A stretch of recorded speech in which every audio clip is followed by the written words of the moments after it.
Shalom. Apa kabar semua? Puji Tuhan. Baik Bapak Ibu, saudara-saudara yang dikasihi Tuhan, dua hal yang istimewa pada hari ini yang kita rasakan dan saya juga rasakan. Yang pertama, bahwa kita kembali bisa beribadah secara offline. Dan yang kedua, kita bersyukur bahwa kita sudah memperingati HUT RI yang ke-76. Sehingga hari ini kita bersukacita, bergembira di dalam Tuhan. Semua itu karena anugerah Tuhan.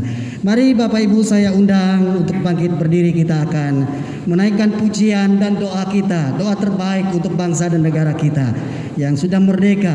Kita mendoakan agar bangsa kita semakin dipulihkan, dikuatkan kembali. Katakan, Indonesia bagi kemuliaan.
ketika manusia berbuat dosa, maka manusia kehilangan kemuliaan Allah. Namun firman-Mu pun berkata pula, ketika kami beriman kepada Yesus Kristus Juru Selamat kami, maka oleh iman kami Tuhan mengembalikan kemuliaan yang telah hilang itu kepada kami. Biarlah kemuliaan yang ada pada gereja-gereja-Mu akan membuat bangsa kami juga menikmati kemuliaan Tuhan. Jadikanlah orang percaya kepadamu menabur kemuliaan Tuhan dimanapun berada. Terima kasih Tuhan, berdoa jemaat yang belum bersama-sama kami dimanapun mereka berada. Yang lemah Engkau kuatkan, yang sakit Engkau sembuhkan, yang lapar Engkau kenyangkan, yang bepergian Engkau jaga langkah mereka. Terima kasih Tuhan. Sudah kiranya anugerah damai sejahtera daripada Allah Bapa, kasih karunia Tuhan Yesus Kristus, kuat kuasa Allah suci menyinari ibadah kudus pagi hari ini. Haleluya. Amin. Mari bersama orang percaya nyatakan iman kita penuh penghayatan. Mari jemaat bersama berkata demikian.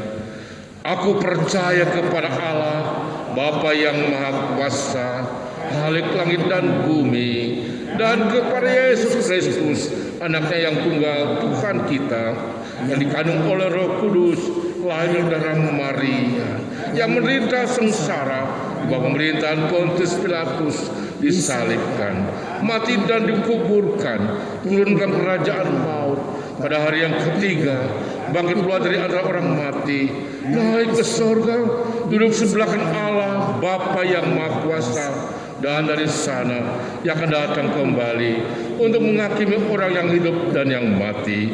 Aku percaya kepada Roh Kudus, gereja yang kudus dan am, persekutuan orang kudus, pengampunan dosa, kebangkitan tubuh, dan hidup yang kekal. Amin. Jemaat duduk kembali.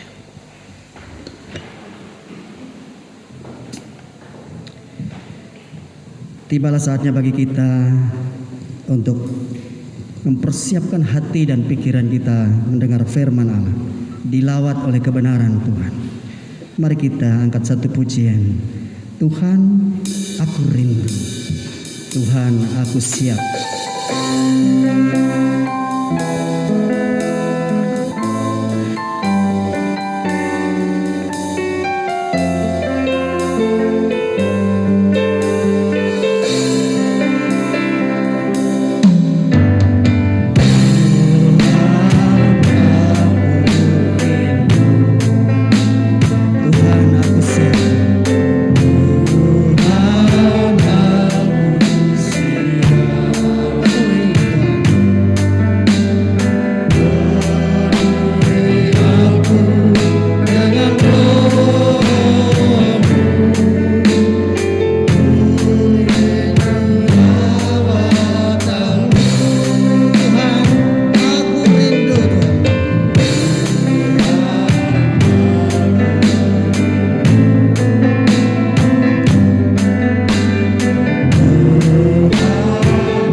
bersyukur padamu untuk kebaikan dan kemurahan-Mu, penyertaan dan pemeliharaan Tuhan yang sempurna atas setiap kami.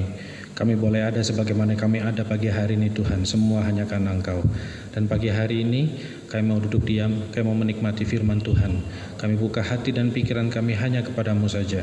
Biar Engkau sendiri Tuhan yang menjamah setiap kami, menyegarkan setiap kami, menguatkan, menghiburkan, menolong setiap kami ya Tuhan, untuk kami hidup berjalan, hidup berkenan kepada Tuhan. Terima kasih ya Bapak, terima kasih. Bersabda dalam setiap kami Tuhan, berbicara untuk setiap pribadi kami masing-masing. Di dalam nama Tuhan Yesus. Amin. Shalom saudara. Bersyukur hari ini kita bisa berkumpul lagi, kita mengadakan ibadah lagi bersama, berkumpul dengan saudara-saudara seiman kita. Nah, mari saya ajak pagi hari ini untuk langsung kita membaca bagian firman Tuhan yang terambil dari kitab Yohanes pasalnya yang ke-8 ayat yang ke-30 sampai yang ke-32. Yohanes pasalnya yang ke-8 ayat yang ke-30 sampai yang ke-32. Yohanes pasalnya yang ke-8 ayat yang ke-30 sampai yang ke-32. Kalau sudah, saya akan membacakan bagi kita semua. Setelah Yesus mengatakan semuanya itu, banyak orang percaya kepadanya. Maka katanya kepada orang Yahudi yang percaya kepadanya, "Jikalau kamu tetap dalam firman-Ku, kamu benar-benar adalah murid-Ku, dan kamu akan mengetahui kebenaran, dan kebenaran itu akan memerdekakan kamu." Saya ulang ayat yang ke-31 bagian yang jikalaunya ya. "Jikalau kamu tetap dalam firman-Ku, kamu benar-benar adalah murid-Ku, dan kamu akan mengetahui kebenaran, dan kebenaran itu akan memerdekakan kamu." Puji nama Tuhan. Saudara, pagi hari ini kita akan belajar tentang firman Tuhan ini yang saya kasih tema hidup sebagai orang yang merdeka. Bapak Ibu, tantangan terbesar sebagai orang Kristen, sebagai orang yang sudah dimerdekakan, atau orang yang sudah dilepaskan, atau orang yang sudah dikeluarkan, ya, dipindahkan lokasinya, dipindahkan tempatnya, atau yang kita akan namakan dengan orang merdeka, kita katakan tantangan terbesarnya itu adalah bagaimana kita mempertahankan kemerdekaan. Betul ya, ada istilah bahwa mempertahankan jauh lebih susah dibanding dengan merebut kemerdekaan. Itu kita sama-sama sudah paham dengan istilah itu. Dan ternyata istilah atau paham ini memang benar, karena di Alkitab pernah mencatat kejadian itu. Kalau saudara ingat bangsa Israel keluar dari perbudakan di Mesir, ya, Tuhan menggunakan 10 tulah untuk mengeluarkan bangsa Israel dari perbudakan di Mesir. Ya, 10 tulah saja. Kalau 1 hari 1 tulah, ambil kata 30 hari, 1 bulan Tuhan mengeluarkan bangsa Israel dari Mesir. Tetapi untuk mengeluarkan budak, roh budak di dalam diri Mesir itu butuh berapa lama? Dibutuhkan waktu 40 tahun untuk mengeluarkan benar-benar perbudakan dalam hatinya orang Israel. Dan dibutuhkan hilang 1 sampai 2 generasi untuk benar-benar keluar perbudakan itu dari dalam dirinya bangsa Israel. Jadi saudara, di sini kita harus melihat bahwa mengeluarkannya mudah, melepaskannya mudah, memerdekakannya itu bisa. Tapi bagaimana kita terus hidup sebagai orang merdeka, mempertahankan iman kita sampai pada kesudahannya dengan penuh kesetiaan, dengan penuh ketaatan, itu yang tidak mudah. Dan hari ini kita akan belajar sama-sama saudara bahwa hidup sebagai orang merdeka itu tidak mudah. Ada banyak sekali tantangan dan kita akan belajar bagaimana caranya supaya kita bisa hidup sebagai orang yang merdeka. Saudara, kalau kita melihat tentang kalau kita menggunakan ayat 32 ini dikatakan kebenaran itu akan memerdekakanmu. Itu Yesus katakan di bagian akhir. Betul ya? Alkitab kita mencatat hal itu. Kebenaran akan memerdekakan kita. Nah, saudara, supaya kita bisa mengetahui bagaimana kita hidup sebagai orang merdeka, ada 2 pertanyaan besar yang harus kita jawab. Yang pertama, merdeka dari apa dan merdeka untuk apa? Jadi kita mesti tahu dulu kita merdeka dari apa, dan setelah kita dimerdekakan, kita merdeka untuk apa? Ya, untuk apanya itu adalah supaya kita bisa mempertahankan kemerdekaan itu. Nah, mari sama-sama saya ajak kita untuk merenungkan bagian yang pertama, kita merdeka dari apa? Setidaknya ada 3 hal yang perlu kita pahami, yang perlu kita sadari kita dimerdekakan dari apa. Yang pertama, kita dimerdekakan dari yang namanya belenggu dosa. Saudara, ketika kita jatuh ke dalam dosa, identitas kita langsung menjadi identitas orang yang berdosa. Kita bukan lagi sebagai anak-anak Allah, tapi kita diusir dari Taman Eden, kita dibuang, kita hidup dalam kegelapan. Segala sesuatu yang kita lakukan semuanya mendatangkan dosa. Kita hidup sebagai orang berdosa. Roma 6 mengatakan upah dari dosa adalah maut atau kematian yang kekal. Tidak ada yang bisa menyelamatkan kita hanya oleh darah Yesus, darah anak domba. Jadi saudara, yang kita harus belajar yang pertama bahwa kebenaran akan memerdekakan kita dari apa? Kebenaran memberitahu kita bahwa kita sudah dimerdekakan dari belenggu dosa. Identitas kita sudah berubah. Kita bukan lagi orang berdosa. Kita adalah orang-orang yang sudah merdeka. Kita berhak menerima kasih karunia Allah. Kita berhak untuk mendapatkan keselamatan dari siapa? Dari Allah. Itu kebenarannya. Karena itu kebenarannya, maka jangan hidup lagi di bawah kutuk dosa. Jangan hidup lagi di bawah perbudakan dosa. Kenapa? Karena kita semua sudah dimerdekakan dari belenggu dosa. Belenggu itu sudah dilepaskan. Bapak Ibu tahu belenggu ya? Kalau kita diberikan ikatan di leher kita, ikatan itu sudah dilepaskan dari leher kita. Tangan kita sudah terikat, kaki kita sudah tidak terikat lagi. Kita sudah bebas, kita sudah merdeka, kita menjadi orang-orang yang mendapatkan anugerah Allah. Murka Tuhan sudah tidak akan lagi menimpa kepada kita. Itu yang pertama, bahwa kita sudah dilepaskan dari belenggu dosa. Kita kebenaran memerdekakan kita dari apa? Dari belenggu dosa. Kita masih bisa berbuat dosa. Kita masih mungkin selama hidup di dunia ini kita masih berbuat dosa, betul nggak? Betul. Tetapi kita sudah bukan orang berdosa. Kenapa? Karena kita sudah tahu kebenaran. Begitu kita berdosa, Tuhan ingatkan kita bertobat, kita berbalik, pengampunannya turun atas kita. Amin. Itulah kita dilepaskan dari yang namanya belenggu dosa. Yang kedua, kita dilepaskan dari apa? Dari yang namanya belenggu tipu muslihat iblis. Bapak Ibu, senjata utama iblis itu dari zaman dulu, dari semenjak manusia jatuh ke dalam dosa, senjata utamanya bukan penampakan. Iblis tidak pakai gambar-gambar yang menakutkan. Iblis tidak pakai roh-roh tertentu yang melayang-layang, menakut-nakuti. Tidak. Itu bukan senjata utamanya dia. Senjata utamanya dia adalah apa? Tipu muslihat, dusta, kebohongan. Itulah senjata utamanya iblis. Artinya apa? Iblis akan ngomong sesuatu yang seolah-olah benar tapi salah. Kejadian 3 melukiskan hal itu. Ketika manusia ditaruh di Taman Eden, Tuhan bilang apa sama Adam dan Hawa? Jangan makan buah yang ada di tengah-tengah itu atau di dalam pohon kehidupan. Kenapa? Karena kalau kamu memakannya sekali-kali kamu akan mati. Apa yang iblis katakan? Oh enggak, kamu enggak akan mati.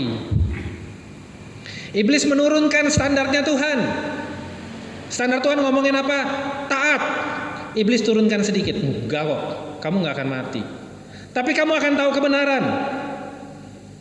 Kamu akan menjadi sama dengan Tuhan. Benar nggak apa yang iblis katakan? Benar. Karena setelah manusia makan pohon itu, manusia jadi tahu segala sesuatunya, betul? Dan yang berikutnya manusia menjadi Tuhan atas dirinya dia sendiri. Benar nggak apa yang dikatakan iblis? Benar. Seolah-olah benar. Tapi sayang kebenarannya itu diputar balikan. Yang seharusnya kebenaran itu kita arahkan kepada Tuhan, kepada ketaatan penuh kepada Tuhan, karena diturunkan standarnya, akibatnya apa? Manusia jatuh ke dalam dosa. Bukankah demikian juga dengan hidupnya kita? Tuhan ngomong apa sama kita? Jagalah kekudusan hidupmu, tapi kita turunkan standarnya. Gak apa-apalah sekali-sekali, gak apa-apalah kita berdosa sekali-sekali. Kita turunkan standarnya, akibatnya apa? Kita dibelenggu, kita diperangkap. Kita masuk dalam perangkapnya dia jauh lebih dalam lagi. Ketika Tuhan katakan, ayo hidup benar, kita turunkan standarnya. Besok aja deh saya hidup benarnya. Hari ini saya mau hidup dengan kesenangan saya sendiri. Kita semakin turunkan standarnya. Akibatnya apa? Tipu muslihat yang masuk iblis. Kita terperangkap, terjebak, terikat, dan kita nggak bisa keluar daripadanya. Hari ini kebenaran mengatakan apa? Kebenaran Tuhan akan memerdekakanmu dari apa? Dari tipu muslihat iblis. Kenapa? Karena hanya orang yang tidak tahu kebenaran lah yang akan dijebak oleh si iblis. Hanya orang yang tidak tahu kebenaran yang akan termakan oleh tipu muslihatnya si iblis. Karena itu saudara, kalau engkau mau melawan iblis, ya bukan dengan pakai bawang, kaki ayam, bakar-bakar di depan rumah. Nggak ada gunanya engkau melawan iblis dengan cara seperti itu. Cara engkau melawan iblis adalah apa? Baca firman-Mu, kenali firman-Nya, kenali kebenarannya, maka kebenaran akan memerdekakanmu. Amin. Yang kedua, yang ketiga sekarang, belenggu intimidasi. Saudara, intimidasi itu artinya apa? Intimidasi itu artinya segala sesuatu. Kalau saya katakan segala sesuatu itu artinya perbuatan, pikiran, perkataan yang membuat kita menjadi takut sehingga kita mengikuti apa yang diinginkan atau tak berdaya atau hidup dalam ketakutan. Saudara, gara-gara intimidasi kita tidak mampu berbuat apa-apa. Contohnya, hari-hari ini kita hidup dengan banyak sekali berita-berita yang menakutkan, betul nggak? Saya di sini sudah 1 bulan lebih, hampir 2 bulan, kurang lebih, ya 2 bulan lah, 2 bulan. Rasanya kalau dengar berita-berita di masjid pengumuman langsung dredeg gitu, betul nggak? Tiba-tiba innalillahi katakan betul. Wah, langsung kita pikir siapa nih berikutnya. Dan itu terjadi bukan sesekali, hampir setiap hari terjadi yang kita dengarkan informasi-informasi tersebut, betul nggak? Kita takut nggak? Takut, apalagi kalau sudah dengar tetangga kanan kiri kita mulai kena, takut kita setengah mati. Nah saudara, ada yang ketakutan sedemikian rupa sampai nggak mampu berbuat apa-apa, nggak bisa ngomong, nggak bisa kerja, nggak bisa ngapa-ngapain. Saudara itu artinya apa? Saudara, kita hidup dalam intimidasi tersebut. Kita mengimani hal tersebut, kita mengatakan seolah-olah bahwa virus ini jauh lebih besar daripada siapa? Daripada Tuhan. Kita nggak bisa berbuat apa-apa sehingga akhirnya kita tidak mampu melakukan apapun. Kita hidup di bawah ketakutan, dan itulah yang dinamakan dengan intimidasi. Saudara, ada lagi intimidasi yang lain. Intimidasi apa? Kamu sih memang orang miskin. Kamu sih orang yang memang susah. Bapakmu begini, ibumu begini. Kita hidup dalam intimidasi tersebut. Atau kata-kata yang lain. Iya, memang saya korban dari rumah tangga, korban dari pendidikan yang salah, korban dari segala macam, dan kita percaya akan intimidasi itu terus-menerus dalam hidupnya kita. Itulah yang namanya dengan intimidasi. Dan hari ini Yohanes 8 ayat 32 mengatakan apa? Kebenaran akan memerdekakanmu. Kebenaran akan memerdekakanmu dari apa? Dari namanya belenggu intimidasi. Engkau bukan orang yang terintimidasi, tapi engkau orang yang merdeka. Tuhan membebaskanmu. Itu beritanya hari ini untuk kita semua. Jangan hidup lagi di bawah intimidasi. Jangan hidup lagi di bawah penghakiman. Iblis senangnya menghakimi. Iblis mengatakan kamu salah, kamu berdosa, kamu cacat, kamu nggak benar, kamu cemar, kamu sinah, kamu lain sebagainya. Itu semua yang dikatakan. Kamu korban, itu yang dikatakan oleh siapa? Oleh si iblis. Tapi hari ini Tuhan mau mengatakan, datang padaku, aku akan pulihkan hidupmu. Datang padaku, aku akan pulihkan hidupmu. Belenggumu akan aku lepaskan, kamu jadi orang yang merdeka. Aku akan limpahkan semua berkatku dan kemurahanku atas hidupmu. Amin gak? Nah, hari ini saudara mau percaya siapa? Hari-hari ini saudara mau percaya siapa? Kata-kata intimidasi atau janji Tuhan? Bukankah Tuhan berjanji Tuhan tidak akan mungkin membatalkannya? Minggu-minggu lalu kita belajar bahwa kalau Tuhan sudah mengatakan A, pasti akan dia genapi dalam hidup kita. Amin. Nah, hari ini kita mau belajar bahwa kita harus belajar kebenaran akan melepaskan kita dari apa? Belenggu dosa, tipu muslihat iblis, dan intimidasi. Jangan mau kembali lagi hidup di bawah belenggu dosa kita. Amin. Itu kita belajar yang pertama, merdeka dari apa? Nah saudara, kemudian kita akan belajar yang berikutnya bahwa setelah kita tahu kita dilepaskan dari apa, kita mesti belajar kita dilepaskan untuk apa, kita dimerdekakan untuk apa. Mari saja kita membuka sama-sama kitab Roma. Roma pasalnya yang ke-6 ayat 20 sampai 23. Roma pasalnya yang ke-6 ayat 20 sampai 23.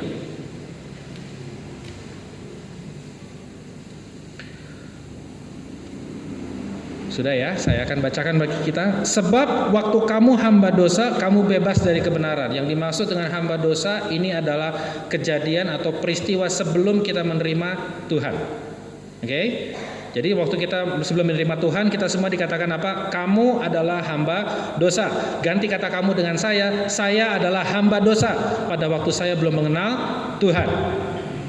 Ayat 21 mengatakan, dan buah apa yang kamu petik daripadanya, semuanya itu menyebabkan kamu merasa malu sekarang. Karena kesudahan dari semuanya itu adalah kematian, bukan hanya kematian fisik, tapi kematian secara kekal. Itu yang kedua kita pelajari. Jadi hamba dosa upahnya adalah kematian yang kekal. Lihat ayat 22. Tetapi sekarang setelah kamu dimerdekakan dari dosa dan setelah kamu menjadi hamba Allah, kamu beroleh buah yang membawa kamu kepada pengudusan dan sebagai kesudahannya ialah hidup yang kekal. Itu adalah kondisi kita setelah kita menerima Tuhan. Sebab upah dosa ialah maut, tetapi karunia Allah ialah hidup yang kekal dalam Kristus Yesus Tuhan kita. Saudara, mari sama-sama perhatikan ayat 22. Tetapi sekarang setelah kamu dimerdekakan dari siapa? Dari dosa, ada kata apa? Dan, betul? Dan setelah kamu menjadi hamba Allah. Artinya apa, saudara? Artinya begini, setelah kita menerima Tuhan, identitas kita berubah. Kita bukan lagi hamba dosa, kita bukan lagi orang-orang berdosa, tapi kita menjadi apa? Lihat ayat 22, kita menjadi hamba-hamba Allah. Amin. Itu identitas baru kita. Saya adalah hamba Allah, saudara adalah hamba Allah. Kita semua di sini orang-orang yang percaya kepada Tuhan. Begitu kita mengakui percaya, kita bertobat dari semua dosa dan pelanggaran kita, kita menjadikan Yesus sebagai juru selamat kita, maka kita semua adalah hamba-hamba Allah. Saudara hamba Allah? Ya, saudara hamba Allah. Jadi hiduplah sekarang sebagai seorang hamba Allah. Jadi ketika pertanyaan merdeka untuk apa? Merdeka untuk supaya kita bisa hidup sebagai hamba Allah di tengah-tengah dunia yang gelap ini. Dunia tidak tahu bagaimana seharusnya mereka hidup. Kita yang tahu. Kenapa? Kita bersumber pada kebenaran. Amin. Kita yang tahu bagaimana seharusnya kita hidup. Karena itu kita harus menjadi hamba Tuhan, hamba Allah dimanapun Tuhan tempatkan kita. Engkau ada di sekolahan, jadi hamba Tuhan di sana. Engkau ada di tempat pekerjaan, jadilah hamba Tuhan di sana. Engkau ada di masyarakat, jadilah hamba Tuhan di sana. Jangan jadi batu sandungan hidupmu. Bahkan di keluarga, jadilah hamba Tuhan di sana. Sebagai seorang anak, jadilah hamba Tuhan. Sebagai seorang suami, jadilah hamba Tuhan. Sebagai seorang istri, jadilah hamba Tuhan. Karena kita semua sekarang sudah dipanggil sebagai apa? Hamba Tuhan. Berdasarkan apa? Roma 6 ayat 32. Kita sudah dimerdekakan dari dosa dan kita menjadi hamba Allah. Itu identitas baru kita. Hiduplah sebagai hamba Allah. Berat nggak? Banget.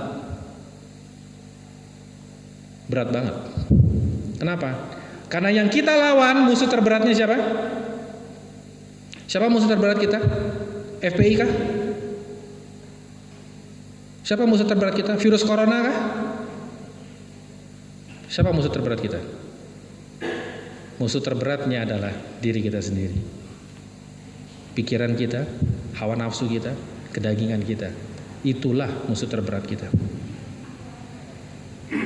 Ketika kita dituntut untuk taat dan setia, mudah untuk lakukannya? Tidak, bukan? Tapi hari ini kita belajar. Kita sudah dimerdekakan. Dan kita semua adalah hamba-hamba Tuhan. Hiduplah sebagai hamba Tuhan. Gimana caranya? Ada 3 hal. Yang pertama, belajar untuk dibentuk oleh kebenaran firman Tuhan. Standarnya adalah ini. Allah Maha Benar, firman-Nya adalah kebenaran. Standarnya adalah standar kebenaran firman Tuhan. Ikuti apa yang firman Tuhan katakan. Saudara, setiap pagi gereja membagikan kepada kita renungan. Ya, setiap pagi selalu diberikan renungan. Ada pembacaan Alkitabnya, ada renungannya. Ikuti, pelajari, renungkan dan lakukan dalam kehidupan.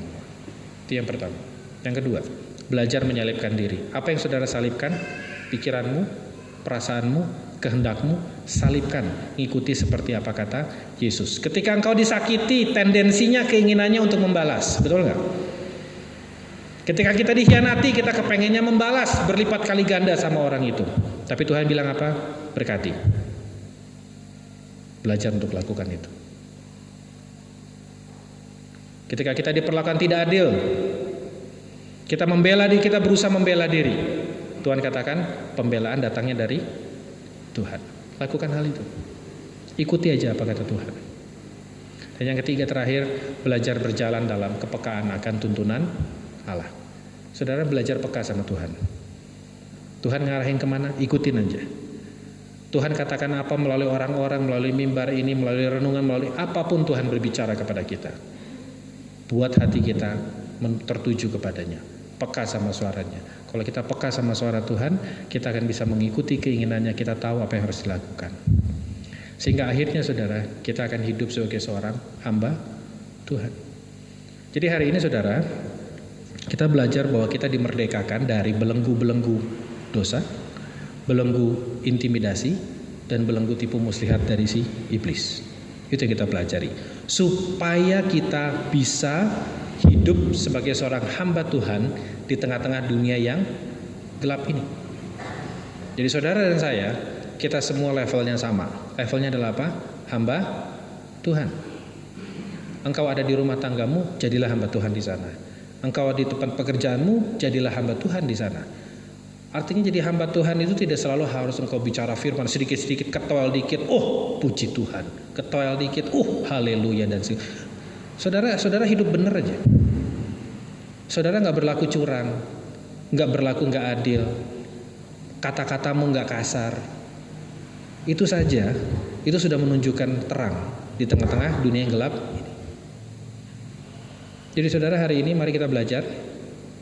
Hiduplah sebagai seorang hamba Tuhan di tengah-tengah dunia yang gelap. Amin. Itulah hidup sebagai orang yang merdeka. Engkau nggak putus asa, nggak cepat menyerah, terus kerjakan apa yang Tuhan mau lakukan pada hari ini. Pada waktunya engkau akan melihat, Dia akan membukakan kemenangan demi kemenangan di hadapanmu. Amin. Mari kita berdoa.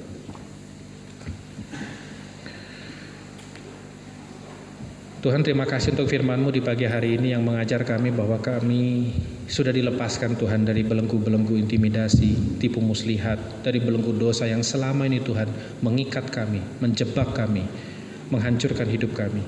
Kami belajar ya Tuhan bahwa kami inilah hamba-hamba-Mu yang perlu menjadi terang di tengah-tengah dunia yang gelap ini. Tuhan, ajar kami supaya kami nggak jadi tawar, ajar kami supaya terang kami nggak redup, ajar kami supaya hidup kami Tuhan bisa berkenan di hadapan hadirat-Mu. Tuhan, kami mau belajar untuk terus-menerus bergumul, merenungkan, hidup terus-menerus bisa berkenan di hadapan hadirat Tuhan. Terima kasih ya Bapak, terima kasih. Ampuni kami kalau kami sering salah, ampuni kami kalau kami sering bebal, kalau kami sering abai dengan segala sesuatunya, ampuni kami ya Tuhan Yesus. Pagi hari ini ya Tuhan, kami mau berdoa untuk seluruh jemaat-Mu di tempat ini. Kami mau serahkan seluruh jemaat-Mu ya Tuhan yang hari-hari ini dalam pergumulan berat, dalam kesesakan yang besar, dalam kesukaran demi kesukaran yang sedang mereka alami, dalam kondisi-kondisi yang tidak menyenangkan yang sedang mereka hadapi hari-hari ini ya Tuhan. Biar kemurahan-Mu, kebaikan-Mu, perlindungan-Mu turun atas kehidupan mereka. Kami berdoa untuk seluruh jemaat-Mu yang sedang sakit, yang sedang isolasi mandiri. Tuhan, berikan kekuatan bagi mereka. Pengharapan-Mu, penghiburan-Mu ya Tuhan yang Kau berikan atas kehidupan mereka. Yang harus bekerja, harus menghadapi hari-hari yang berat, harus menghadapi tantangan-tantangan, Tuhan, biar perlindungan-Mu nyata atas setiap mereka. Yang hari ini sedang menanti-nanti jawaban atas setiap doa-doa dan seruan mereka ya Tuhan. Biar Engkau yang memberikan jawaban bagi setiap anak-anak-Mu ya Tuhan. Berdoa untuk keluarga besar dari Bu Pardi yang sudah Engkau panggil pulang Tuhan. Kami berdoa Engkau yang memberikan kekuatan penghiburan bagi segenap keluarga besar mereka. Pengharapan mereka biar senantiasa kepadamu, iman mereka terus kepadamu ya Tuhan, karena tahu bahwa Bu Pardi ada bersama-sama dengan Engkau di surga. Terima kasih ya Bapak, terima kasih. Kami mengucap syukur padamu, berterima kasih, dan biar penjagaan pemeliharaan-Mu sempurna atas seluruh jemaat-Mu di tempat ini. Berkat makan minum, berkat kesehatan Kau limpahkan di atas meja makan mereka. Di dalam nama Tuhan Yesus kami berdoa mengucap syukur. Amin.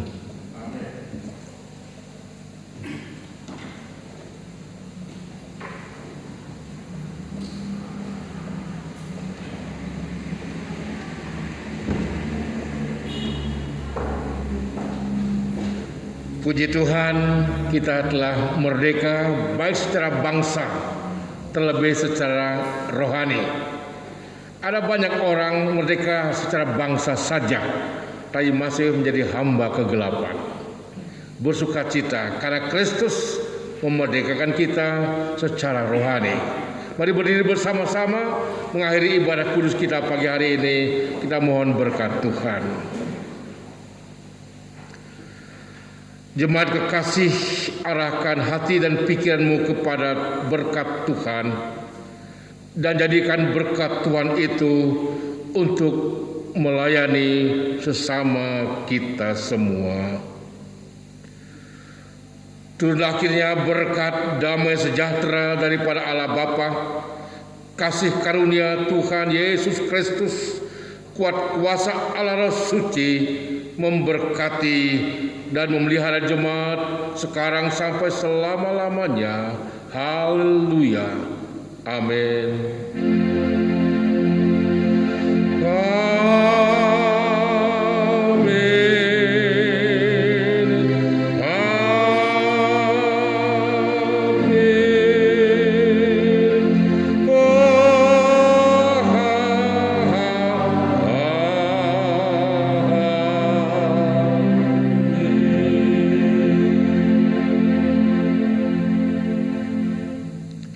Amin. Jemaat masih berdiri dan saya sampaikan Ibu Padria masih minta penghiburan nanti malam jam 6. Silakan Bapak Ibu kontak teman supaya bisa ikut doa penghiburan. Demikian, terima kasih.